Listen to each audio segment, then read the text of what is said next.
बढ़ते कोरोना के मामलों को देखते हुए केजरीवाल सरकार का बड़ा फैसला। शादियों में 200 की जगह 50 लोगों के शामिल होने की दी अनुमति। जरूरत पड़ने पर बाजारों को भी किया जा सकता है बंद। दिल्ली को दहलाने की साजिश करने वाले जैश के 2 आतंकी गिरफ्तार। जम्मू कश्मीर के सोपोर के रहने वाले हैं दोनों आतंकी। आतंकियों के पास से भारी मात्रा में हथियार और कारतूस बरामद। यूपी के बांदा से सीबीआई ने बच्चों के साथ यौन शोषण करने वाले इंजीनियर को किया गिरफ्तार। यूपी के कई जिलों में 50 से ज्यादा नाबालिग बच्चों को बना चुका है अपना शिकार। सीबीआई को आरोपी के पास से भारी मात्रा में फोन और नकदी भी जब्त। देश में कोरोना के मामले तेजी से बढ़ रहे हैं और अगर दिल्ली की बात करें तो यहाँ स्थिति खराब हो रही है। पिछले 24 घंटे में 3000 से ज्यादा मामले सामने आए हैं और 99 लोगों की मौत हुई, जो कि डराने वाली बात है, खतरनाक स्थिति है।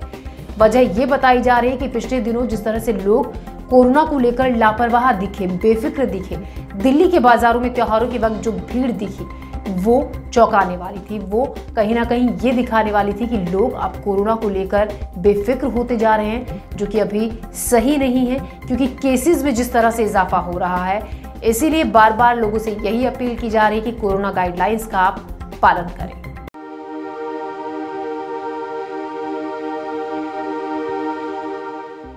दिल्ली में पिछले 24 घंटों में कोरोना वायरस संक्रमण के 3797 नए मामले सामने आए हैं। इसके साथ दिल्ली में संक्रमितों की कुल संख्या 4,89,202 हो गई है। इन 24 घंटों में कोरोना से 99 लोगों की जान चली गई, जो कि डराने वाली बात है। कोरोना के बढ़ते कहर के चलते दिल्ली सरकार ने शादियों में मिली छूट को वापस ले लिया है। मुख्यमंत्री अरविंद केजरीवाल ने मंगलवार को एक प्रेस कॉन्फ्रेंस कर कहा कि हमने शादी समारोह में 200 लोगों तक शामिल होने की इजाजत को वापस ले लिया है। अब सिर्फ 50 लोग ही शादी समारोह में शामिल हो सकते हैं। इसके साथ ही दिल्ली सरकार ने कोरोना संक्रमण को लेकर केंद्र सरकार को प्रस्ताव भेजा है, जिसमें नियमों के उल्लंघन और सोशल डिस्टेंसिंग का पालन न होने की स्थिति में अगर जरूरत पड़ी तो दिल्ली के भीड़भाड़ वाले बाजारों को अस्थायी रूप से बंद करने की अनुमति मांगी गई है। अहम निर्णय लिए गए हैं। पहला तो ये कि कुछ दिन पहले, कुछ हफ्ते पहले दिल्ली में कोरोना की स्थिति में जब सुधार हुआ था तो दिल्ली सरकार ने केंद्र सरकार के निर्देशों को मद्देनज़र रखते हुए और जो केंद्र सरकार की गाइडलाइंस थी उसके मुताबिक दिल्ली में शादियों में 50 से बढ़ा के 200 तक की संख्या अलाउ की थी, कि 200 तक लोगों के शामिल होना अलाउ किया गया था। उस ऑर्डर को विड्रॉ करने के लिए आज निर्णय लिया गया है कि 200 से वापस 50 लोगों को, शादियों में केवल 200 से 50 लोग अलाउड होंगे। हमने देखा कि कुछ बाज़ारों में दिवाली के समय काफ़ी ज़्यादा ना तो लोग मास्क पहन रहे थे, ना सोशल डिस्टेंसिंग कर रहे थे, जिसकी वजह से कोरोना बहुत ज़्यादा फैला। तो एक प्रस्ताव केंद्र सरकार को भेजा जा रहा है कि केंद्र सरकार ने पिछली बार जो गाइडलाइंस जारी किए थे उसमें उन्होंने कहा था कि कोई भी राज्य सरकार अगर किसी भी लोकल लेवल पे, छोटे लेवल पे भी अगर कहीं कोई लॉकडाउन लगाना चाहती है तो उसे केंद्र सरकार की परमिशन लेनी पड़ेगी। तो एक जनरल प्रस्ताव केंद्र सरकार की अप्रूवल के लिए भेजा जा रहा है कि अगर कहीं पे, अब दिवाली खत्म हो गई है, हम उम्मीद करते हैं कि बाज़ारों के अंदर जो इतनी ज़्यादा भीड़ थी वो भीड़ कम हो जाएगी और हमें ज़रूरत नहीं पड़ेगी।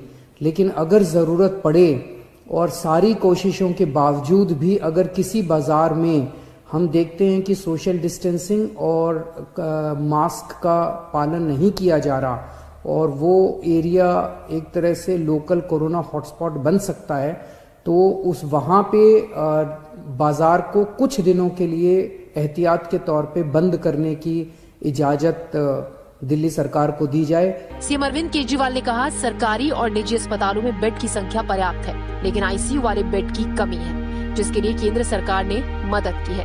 उन्होंने कहा कि सभी सरकारें मिलकर काम कर रही हैं, लेकिन सबसे बड़ी जरूरत है कि लोग ध्यान रखें। कई लोग बिना मास्क के घूम रहे हैं। मेरी अपील है कि कृपया मास्क पहने और सोशल डिस्टेंसिंग का पालन करें। डॉक्टर्स भी मानते हैं कि अभी लापरवाही का वक्त नहीं है। हम सब लोग आप देख रहे हैं कि किस तरह से सारी सरकारें मिलके कोरोना की स्थिति को काबू करने की कोशिश कर रही हैं। केंद्र सरकार का मैं खास तौर से शुक्रिया अदा करता हूं कि इस कठिन परिस्थिति में केंद्र सरकार ने दिल्ली वालों की मदद की है और सबसे बड़ी मदद है कि जो उन्होंने 750 आईसीयू बेड्स और जल्द से जल्द बढ़ाने का उन्होंने आश्वासन दिया है। इससे सबसे ज़्यादा हमें लाभ होगा। हम सब लोग आप देख रहे हैं कि किस तरह से सारी सरकारें मिलके कोरोना की स्थिति को काबू करने की कोशिश कर रही हैं। केंद्र सरकार का मैं खास तौर से शुक्रिया अदा करता हूं कि इस कठिन परिस्थिति में केंद्र सरकार ने दिल्ली वालों की मदद की है और सबसे बड़ी मदद है कि जो उन्होंने 750 आईसीयू बेड्स और जल्द से जल्द बढ़ाने का उन्होंने आश्वासन दिया है। इससे सबसे ज़्यादा हमें लाभ होगा, क्योंकि इस वक्त बाकी सारी मैं एसेस कर रहा था, बाकी सारी बेड्स अभी हैं, सफिशिएंट हैं। कुछ अस्पतालों में जो सबसे बड़े बड़े प्राइवेट अस्पताल हैं, उन अस्पतालों को छोड़ दे तो अन्य कई सारे सरकारी अस्पतालों में भी हैं और कई सारे प्राइवेट अस्पतालों में भी बेड्स की स्थिति ठीक ठाक है। लेकिन आईसीयू बेड्स कम होते जा रहे थे, आईसीयू बेड्स की संख्या लगातार कम होती जा रही थी और मैं इसके लिए केंद्र सरकार ने आगे बढ़ के मैंने एक हफ्ते पहले चिट्ठी भी लिखी थी केंद्र सरकार को कि हमें तुरंत आईसीयू बेड्स चाहिए और केंद्र सरकार ने इसको सकारात्मक तौर पे हमारे को वो किया। इसके लिए मैं पर्टिकुलरली शुक्रिया अदा करता हूँ। लेकिन ये तब तक नहीं ठीक हो सकती जब तक हम सब लोग जब तक एहतियात नहीं बरतेंगे। देखिए, केसेस बढ़ रहे हैं, हमें पता है और जैसे भी सब लोगों को पता है कि लोग जैसे बहुत ही कम केसेस थे जिस समय पूरे इंडिया में केसेस बढ़ रहे थे, तो इसको कहते हैं कि लोग बहुत ही रिलैक्स हो गए थे। लोगों को लग रहा था कि दिल्ली ने तो कोरोना पर विजय पा ली है और अब कुछ भी नहीं हो सकता। तो जैसे आप मार्केट्स में देखेंगे कि ना कोई मास्क प्रॉपरली पहन रहा था, सोशल डिस्टेंसिंग नाम का तो वर्ड ही लोग भूल गए थे। तो एज अ डॉक्टर हमें ये पता ही था कि ये स्थिति तो आनी ही है कि जब केसेस इतने ज़्यादा बढ़ जाएंगे। गौरतलब है कि दिल्ली में पिछले 24 घंटे में 99 लोगों की मौत हुई है, जो कि महाराष्ट्र से ज्यादा है। ऐसे में सवाल यही उठता है कि लोग आखिर लापरवाही क्यों कर रहे हैं? अचानक से लोग कोरोना को लेकर इतने बेफिक्र क्यों हो गए हैं? दिल्ली को दहलाने की एक बड़ी साजिश नाकाम हुई है। दिल्ली पुलिस की स्पेशल सेल ने 2 आतंकियों को मिलेनियम पार्क के पास से गिरफ्तार किया। पुलिस को गुप्त सूचना मिली थी, जिसके आधार पर पुलिस ने जाल बिछा इन 2 आतंकियों को गिरफ्तार किया। दोनों जम्मू कश्मीर के रहने वाले हैं और जैश-ए-मोहम्मद से इनका संबंध है। दिल्ली को दहलाने की बड़ी साजिश पुलिस ने नाकाम की है। दिल्ली पुलिस की स्पेशल सेल ने 2 आतंकवादियों को गिरफ्तार किया है। ये दोनों आतंकी जैश-ए-मोहम्मद से संबंध रखते हैं। बताया जा रहा है कि दोनों दिल्ली में बड़ी साजिश को अंजाम देने की फिराक में थे। पुलिस सूत्रों के मुताबिक इनकी दिल्ली में धमाका करने की साजिश थी। स्पेशल सेल के deputy commissioner of police Sanjeev Yadav ने कहा कि पुलिस को इनके बारे में गुप्त सूचना मिली थी, जिसके आधार पर सराय कालेखां के मिलेनियम पार्क के पास पुलिस ने जाल बिछाकर सोमवार रात 10 बजे जम्मू कश्मीर के 2 संदिग्ध आतंकियों को पकड़ा। पुलिस के मुताबिक गिरफ्तार आतंकवादियों की पहचान जम्मू कश्मीर के बारामूला जिले के सोपोर के रहने वाले अब्दुल लतीफ और कुपवाड़ा जिले के हटमुला गांव के रहने वाले अशरफ खाताना के रूप में हुई है। पुलिस ने इनके पास से 2 सेमी ऑटोमेटिक पिस्टल और 10 जिंदा कारतूस भी बरामद किए हैं। फिलहाल पुलिस इनसे पूछताछ के आधार पर आगे की जांच में जुटी है।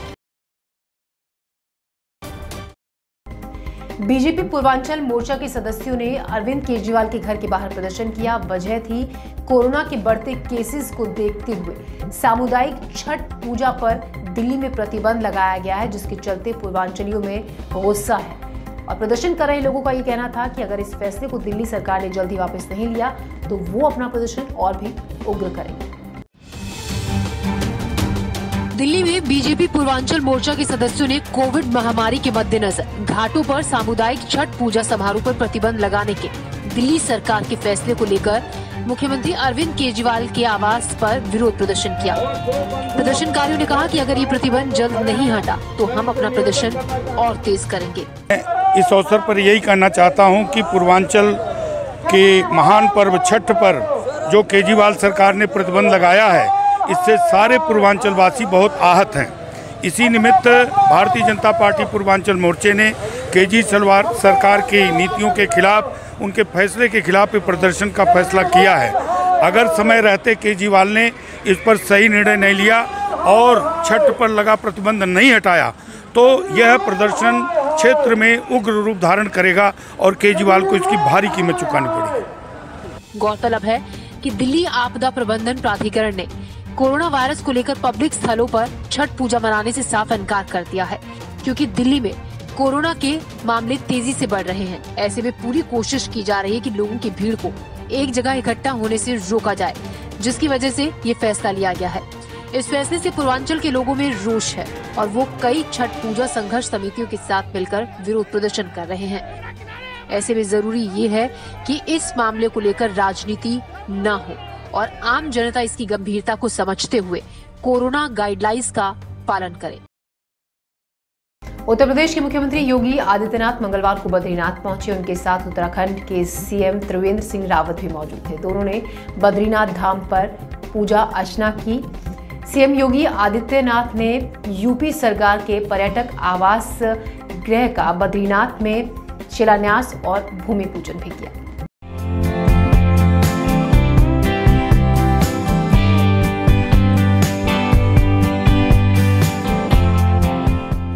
उत्तर प्रदेश के मुख्यमंत्री योगी आदित्यनाथ मंगलवार सुबह बद्रीनाथ धाम पहुंचे। उनके साथ उत्तराखंड के मुख्यमंत्री त्रिवेंद्र सिंह रावत भी थे। दोनों प्रदेशों के मुख्यमंत्रियों ने धाम में विशेष पूजा अर्चना की। इससे पहले सीएम योगी ने उत्तराखंड के केदारनाथ धाम में बाबा के दर्शन किए। सीएम योगी आदित्यनाथ ने मंगलवार को बद्रीनाथ धाम में यूपी सरकार के पर्यटक आवास गृह का शिलान्यास और भूमि पूजन किया। मुख्यमंत्री के निर्देश पर उत्तर प्रदेश पर्यटन विभाग की ओर से चमोली जिले की तहसील जोशीमठ में स्थित श्री बद्रीनाथ धाम में 1 एकड़ भूमि पर 40 कमरों के पर्यटक आवास गृह का निर्माण कराया जा रहा है। इसकी लागत करीब 11 करोड़ है।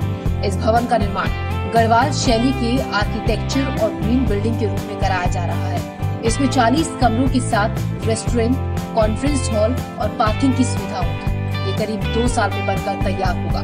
इसमें उत्तराखंड, उत्तर प्रदेश और अन्य राज्यों एवं विदेशों से आने वाले पर्यटक ठहर सकेंगे।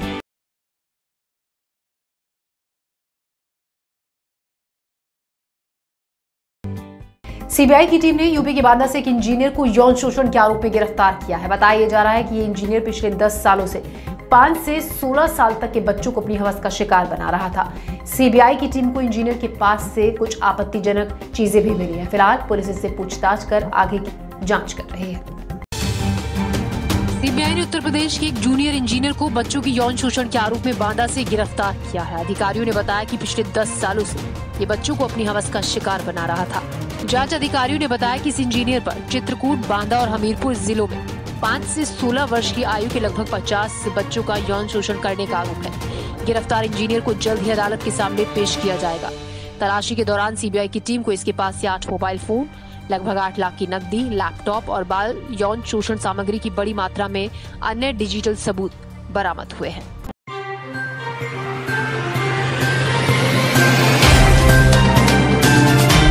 Subscribe now and press the bell icon. Never miss an update.